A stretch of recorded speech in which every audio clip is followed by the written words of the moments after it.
Sir, ഈ Britain, France തുടങ്ങിയ രാജ്യങ്ങൾ, യൂറോപ്യൻ യൂണിയനിലെ രാജ്യങ്ങൾ പാലസ്തീൻ്റെ അസ്തിത്വം അംഗീകരിച്ചുകൊണ്ട് രംഗത്ത് വന്നിരിക്കുകയാണ്. അവർ പാലസ്തീനെ ഒരു രാഷ്ട്രമായി അംഗീകരിച്ചിരിക്കുന്നു. അതായത് ടു നേഷൻ തിയറി അവർ അക്സെപ്റ്റ് ചെയ്തിരിക്കുന്നു. ഇത് ഇസ്രയേലും യൂറോപ്യൻ യൂണിയനുമായിട്ടുള്ള ബന്ധത്തെ ബാധിക്കും. ഇസ്രയേൽ ഈ വിഷയത്തെ എങ്ങനെയായിരിക്കും കൈകാര്യം ചെയ്യുക? ആദ്യമേ യൂറോപ്യൻ യൂണിയൻ, ബ്രിട്ടൻ യൂറോപ്യൻ യൂണിയനിൽ ഇപ്പോൾ ഇല്ല. പിന്നെ ബ്രിട്ടൻ്റെ പ്രൈം മിനിസ്റ്റർ കിർ സ്റ്റാർമറും അതുപോലെ തന്നെ കനഡിയൻ പ്രൈം മിനിസ്റ്റർ മാർക്ക് കാർണിയും പിന്നെ ഓസ്ട്രേലിയൻ പ്രൈം മിനിസ്റ്റർ ആന്റണി അൽബനീസും ഇവർ എല്ലാവരും ട്വിൻ നേഷൻ തിയറി അല്ലെങ്കിൽ പലസ്തീൻ അംഗീകരിച്ചു എന്നുള്ള പ്രസ്താവന ഇറക്കിയിട്ടുണ്ടായിരുന്നു. പക്ഷേ വളരെ അസന്നിഗ്ധമായി ഫ്രാൻസും ഉണ്ട്. ഫ്രാൻസ് നേരത്തെ അംഗീകരിച്ചിട്ടുണ്ട്. ബ്രിട്ടീഷ് പ്രൈം മിനിസ്റ്റർ പക്ഷേ അസന്നിഗ്ധമായി പറഞ്ഞിട്ടുണ്ടായിരുന്നു, ഇതൊരിക്കലും ഹമാസിനെ അംഗീകരിക്കല്ല, ഹമാസ് എന്നുള്ള ടെററിസ്റ്റ് ഓർഗനൈസേഷനെ ഞങ്ങൾ അംഗീകരിക്കുന്നില്ല, ഇത് ഞങ്ങൾ രണ്ട് ജനവിഭാഗത്തിനും സമാധാനമായിട്ട് ജീവിക്കാനുള്ള ഡെമോക്രാറ്റിക് പ്രോസസ്സാണ് ഞങ്ങൾ ഇനിഷ്യേറ്റ് ചെയ്യുന്നത്. ഇതാണ് ബ്രിട്ടീഷ് പ്രൈം മിനിസ്റ്ററിൻ്റെ ട്വീറ്റിലുണ്ടായിരുന്നത്, അല്ലെങ്കിൽ അദ്ദേഹത്തിൻ്റെ വീഡിയോയിലും കൂടെ ഉണ്ടായിരുന്നത്.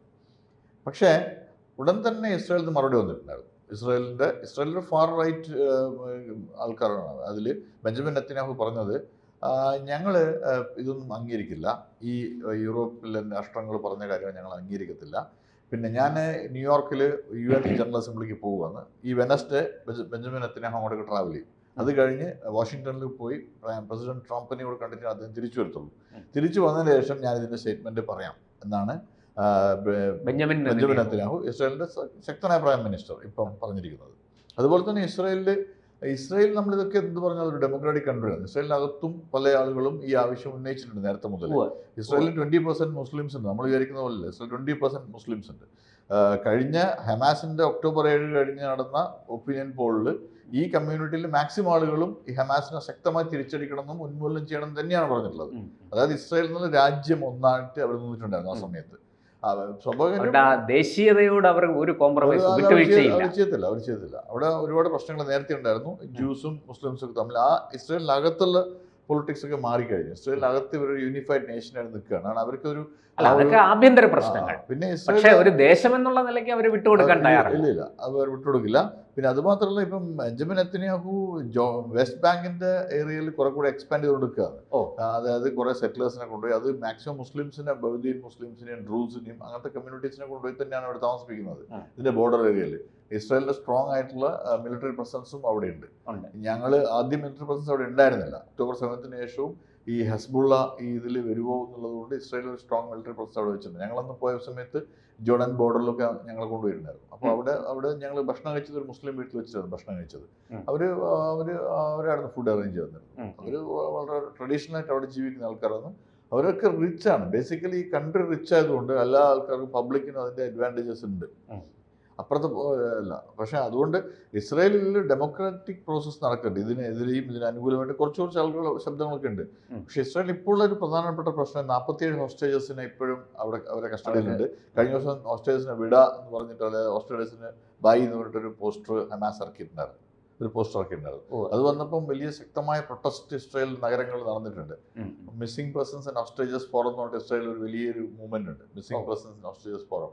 അത് ടെലവീവിൽ വലിയൊരു സ്ക്വയർ ഉണ്ടാക്കിയിട്ട് ആ സ്ക്വയറിൽ അവർ ഈ ടണലിനൊക്കെ റീക്രിയേറ്റ് ചെയ്ത് ആ ടണലിൻ്റെ അകത്ത് വിസിറ്റേഴ്സിനെ കൊണ്ടുവരും. അത് ക്ലോസ്ട്രോഫോബിക് ടണലാണ്. അപ്പോൾ അങ്ങനെയാണ് ഞങ്ങൾ ആളുകൾ അവിടെ ജീവിക്കുന്നത്. അതുകൊണ്ട് ബെഞ്ചമിൻ നെത്തന്യാഹു ഉടൻ തന്നെ ആക്ട് ചെയ്യണം, അല്ലെങ്കിൽ അവർക്ക് ബുദ്ധിമുട്ടുണ്ടാകുന്ന ഒരു പണിയും ചെയ്യാൻ പാടില്ല എന്ന് പറഞ്ഞാൽ ശക്തമായ ഡെമോക്രാറ്റിക് ഓപ്പോസിഷൻ നടക്കുന്നുണ്ട് അതിനകത്ത്. നമ്മൾ ഇരിക്കുന്നത് ഒരു എന്താ പറയുക, ഒരിക്കലല്ല, ഒരു ഏകാധിപത്യ ഭരണകൂടം അല്ല ഇവിടെ പറയുന്ന.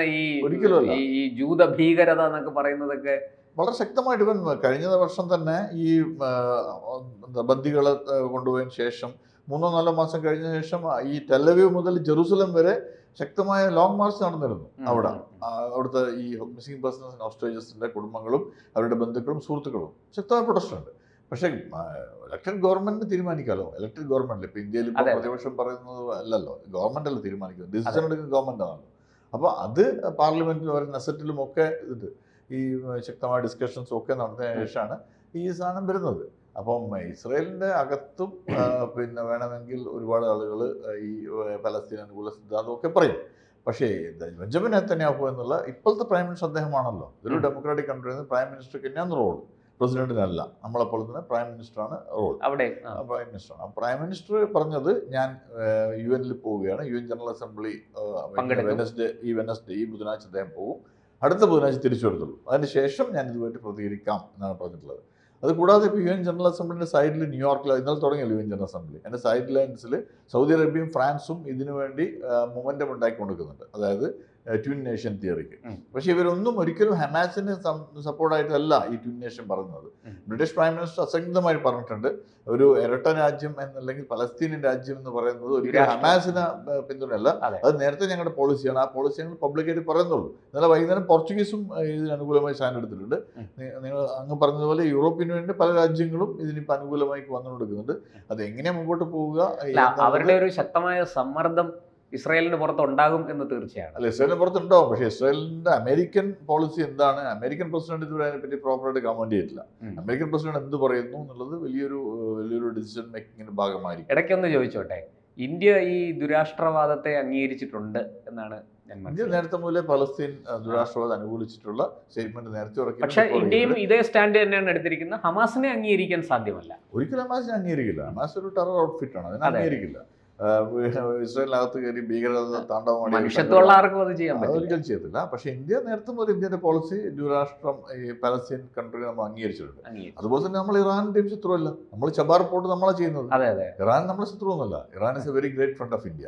നമുക്ക് ഓയിൽ ബിസിനസ് നമ്മൾ വളരെ ഡിപ്ലോമാറ്റിക് ആയിട്ടാണ് ഈ കാര്യങ്ങളൊക്കെ നടത്തുന്നത്. ഇപ്പോൾ റഷ്യയിലും യുക്രൈനും നമ്മളോട് 2 പ്രൈം പ്രസിഡന്റ് നമ്മളോട് നല്ല ടേംസ് ആണ്. സിമിലർലി ഇറാനുമായിട്ട് നമ്മൾ ഒരിക്കലും ഇറാൻ നമ്മുടെ നമ്മുടെ താല്പര്യം അല്ല, എപ്പോഴും ഡിപ്ലോമസി നേഷൻ ഫസ്റ്റ് ആണല്ലോ, ഈ രാജ്യത്തിന്റെ താല്പര്യങ്ങളാണല്ലോ. അപ്പം ഇറാനിലും നല്ല ഓയിൽ വെൽത്ത് ഉണ്ട്. ഇറാനിന്റെ പബ്ലിക്കും ഇന്ത്യൻസിനോട് വളരെ സ്നേഹമുള്ള ആളുകളാണ്. ഇറാനിലെ ഷാറൂഖ് ഖാനും അമിതാഭ് ബച്ചനും ഒക്കെ ഇപ്പോഴും വലിയ സ്റ്റാർസ് ആണ്. ഈവൻ രാജ് കപൂർ പോലും ഇപ്പോഴും വലിയ സ്റ്റാറാണ്.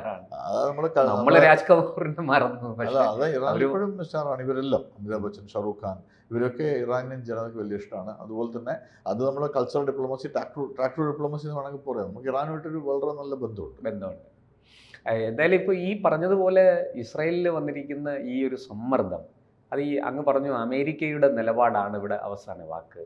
ഈ എന്ത് തോന്നുന്നു, ട്രംപ് ഇക്കാര്യത്തിൽ എന്തായിരിക്കും പറയാൻ സാധ്യത? ടു നേഷൻ തിയറിയെ, ഈ യൂറോപ്യൻ യൂണിയന്റെ ഈ നിലപാടിനെ ട്രംപ് അനുകൂലിക്കുമോ? അത് പറയാൻ പറ്റില്ല. ട്രംപ് ആണല്ലോ, ട്രംപ് എന്താണ് പറയുക, ട്രംപ് എന്താണ് ചെയ്യുന്നതെന്ന് ആൾക്ക് മനസ്സിലാവില്ല. ട്രംപ് വളരെ ബുദ്ധിപൂർവ്വം എന്തെങ്കിലും, പ്രത്യേകിച്ച് ഇസ്രായേൽ എന്ന് പറഞ്ഞാൽ ഇസ്രായേലിന്റെ ജൂയിഷ് കമ്മ്യൂണിറ്റി അമേരിക്ക വലിയ സ്ട്രോങ് കമ്മ്യൂണിറ്റിയാണ്. അമേരിക്കയിലെ വലിയ ഡിസിഷൻ മേക്കിംഗ് പ്രോസസ്സിൽ അവർക്ക് റോളുണ്ട്. Bankers, almost all banking institutions അവരുടെ കയ്യിലാണ്. മാർക്ക് സക്കർബർഗ് മുതലുള്ള ടെക്നോ ഇൻവെസ്റ്റേഴ്സ് ജൂസ്. അപ്പോൾ അങ്ങനെയുള്ള ഒരുപാട് പവർഫുൾ ഇൻഫ്ലുവൻസേഴ്സ് അമേരിക്കയിലുണ്ട്. അപ്പോൾ അതുകൊണ്ട് ആ പോളിസി എങ്ങനെ വരും എന്നുള്ളത് നോക്കിയിട്ട് പറയേണ്ടി വരും. അതിനെ പറ്റി കുറച്ച് ദിവസം കൂടി കഴിയട്ടെ, എന്നിട്ട് നമുക്ക് പറയാം. ഈ വേൾഡ് ഷെയർ ബിസിനസിനെ നിയന്ത്രിക്കുന്നത് പോലും അത് ജൂതന്മാരാണ്. ജൂതന്മാർക്ക് വലിയ ഫൈനാൻഷ്യലായിട്ട് വളരെ സ്ട്രോങ് ആയിട്ട് ഒരു കൺട്രിയാണ്, അല്ലെങ്കിൽ ഒരു കമ്മ്യൂണിറ്റിയാണ് ജ്യൂസ്. അതുകൊണ്ട് തന്നെ അമേരിക്കയുടെ നിലപാട് വളരെ നിർണായകമായിരിക്കും. അതായിരിക്കും അത് ഇസ്രായേലിന്റെ അംഗീകാരത്തോട് മാത്രമുള്ള ഒരു റെസ്പോൺസ് ആയിരിക്കും അമേരിക്കൻ ഉണ്ടാവുക. ഇപ്പോൾ ഇസ്രായേൽ ടു നേഷൻ തിയറി അംഗീകരിക്കണമെന്ന് അസന്നിഗ്ധമായി പറഞ്ഞിട്ടുണ്ട്. അതുകൊണ്ട് തന്നെ അമേരിക്ക അതിന്, എസ്പെഷ്യലി ട്രംപിനെ പോലത്തെ ഒരു ഭരണാധികാരി, ഇസ്രായേലിൽ വളരെ നല്ല ടേംസിലുള്ള ഒരാളാണ് അദ്ദേഹം, അത് ചെയ്യുന്നില്ല. പക്ഷേ ഇതിനിടയ്ക്ക് ഒരു രസകരമായ സംഭവം ഉണ്ടായിട്ടുള്ളത് എന്താണെന്ന് വെച്ചാൽ, ഗസയ്ക്കകത്ത് ഇസ്രായേൽ മിലിഷ്യ ക്രിയേറ്റ് ചെയ്തിട്ടുണ്ട്. അതായത് ഈ ഗസയിൽ നിന്ന് ഹമാസ് ഇപ്പോഴും ഹമാസ് ഫൈറ്റിംഗ് ഫോഴ്സ് തന്നെയാണ്. ഹമാസിന് ഇപ്പോഴും ഫൈറ്റേഴ്സ് ഉണ്ട്, ഹമാസിന് നല്ല എക്യുപ്മെന്റ്സ് ഉണ്ട്, നല്ല വാർഫെയർ ഒക്കെ ഉണ്ട് അവർക്ക് ഇപ്പോഴും. പണം ധാരാളം. അപ്പൊ അതുകൊണ്ട് അവരുടെ ഈ ഇതിൽ നിന്ന് രക്ഷപ്പെട്ടു പോകുന്ന സാധാരണ ഗസീൻസിനെ പ്രൊട്ടക്ട് ചെയ്യാൻ വേണ്ടി ഇസ്രായേൽ 2-3 ഗ്രൂപ്പുകൾ അവിടെ ക്രിയേറ്റ് ചെയ്തു. അവിടെ ഫുഡും കാര്യങ്ങളൊക്കെ അവർക്ക് കിട്ടുന്നുണ്ട്. അവർക്ക് വെപ്പൺസും കൊടുത്തിട്ടുണ്ട്. പഴയ പലസ്തീൻ അതോറിറ്റിയിലെ ഉദ്യോഗസ്ഥന്മാരും ബദൂദിൻ മുസ്ലിംസ് അതിൻ്റെ ആൾക്കാണ്. ഒന്ന് സ്ട്രൈക്ക് ഫോഴ്സ് അഗൈൻസ്റ്റ് ടെറർ, അതൊരു അൽ ഹസ്തം, അങ്ങനത്തെ ഹസ്തം അൽ ഒരാളാണ് അദ്ദേഹമാണ് പഴയ പലസ്തീൻ അതോറിറ്റിന്റെ ഒരു ആളായിരുന്നു. അദ്ദേഹം ഒരു സെറ്റിൽമെന്റ് ഉണ്ടാക്കിയിട്ട് ഈ ഗസയിൽ നിന്ന് ഗസയ്ക്കകത്ത്, അതായത് ഖാൻ യൂനിസും റഫയും, ഇത് സൗത്ത് ഗസയാണ്. റഫ ഷെയറിംഗ് ബോർഡർ വിത്ത് ഈജിപ്താണ്. ഖാൻ യൂനിസ് എന്ന് പറഞ്ഞ സ്ഥലത്തായിരുന്നു യഹിയ സിൻവറിന്റെ ഫാമിലിയും അദ്ദേഹത്തിന്റെ ബേസ് അവിടെയായിരുന്നു. യഹിയ സിൻവർ അറിയാമോ അല്ലേ? യഹിയ സിൻവർ ആയിരുന്നു അവരുടെ ആർമിയുടെ മുഹമ്മദ് ഡൈഫും യഹിയ സിൻവറും ആയിരുന്നു ഹമാസിന്റെ സ്ട്രൈക്കിംഗ് ഫോഴ്സസ്. അവർ വളരെ റെസ്പെക്ടഡ് ഫിഗേഴ്സ് ആണ്. കാരണം അവരൊരിക്കലും അവിടെ തന്നെ നിന്നിട്ടാണ് അവർ യുദ്ധം നേരിട്ടത്, അല്ലെങ്കിൽ ഇത് നേരിട്ടത്. മറ്റുള്ളവരെല്ലാം ഡിപ്ലോമാറ്റിക് പരിപാടിയായിരുന്നു. അങ്ങനെയല്ല, യഹിയ സിൻവറിനും മുഹമ്മദ് ദൈഫിനും അതിനകത്ത് വളരെ അക്സെപ്റ്റബിൾ ലീഡേഴ്സാണ്. അപ്പോൾ അവർ രണ്ടുപേരും മരിച്ചു അല്ലെങ്കിൽ കൊല്ലപ്പെട്ടു. അപ്പോൾ അതിനുശേഷമുള്ള അദ്ദേഹത്തിന്റെ യഹിയ സിൻവറിന്റെ നാടാണ് ഖാൻ യൂനിസ്. അപ്പോൾ ഖാൻ യൂനിസിന്റെ അടുത്തുള്ള സെറ്റിൽമെന്റിൽ ഗസയിൽ നിന്ന് പലായനം ചെയ്യുന്ന ആളുകൾക്ക് താമസിക്കാൻ വേണ്ടി ഇസ്രായേൽ ഒരു ഗ്രൂപ്പിനെ ക്രിയേറ്റ് ചെയ്തിട്ടുണ്ട്. സിമിലർലി വേറൊരു ഗ്രൂപ്പിനെയും കൂടെ, ഒരു ബദൌദ്ദീൻ മുസ്ലിം എന്ന് പറഞ്ഞ മുസ്ലിം കമ്മ്യൂണിറ്റിയിലുള്ള ഈ അൽ ഷബാബ് എന്നാണ് തോന്നുന്നത് പേര്, അദ്ദേഹത്തിന്റെ നേതൃത്വത്തിൽ വേറൊരു സെറ്റിൽമെന്റ് ഉണ്ട്. ഇവർക്കൊക്കെ ഫുഡും വാട്ടറും ഒക്കെ അവർ തന്നെ പബ്ലിക്കായിട്ട്, ഇറ്റ്സ് പബ്ലിക് ഡൊമൈനിലുണ്ട്.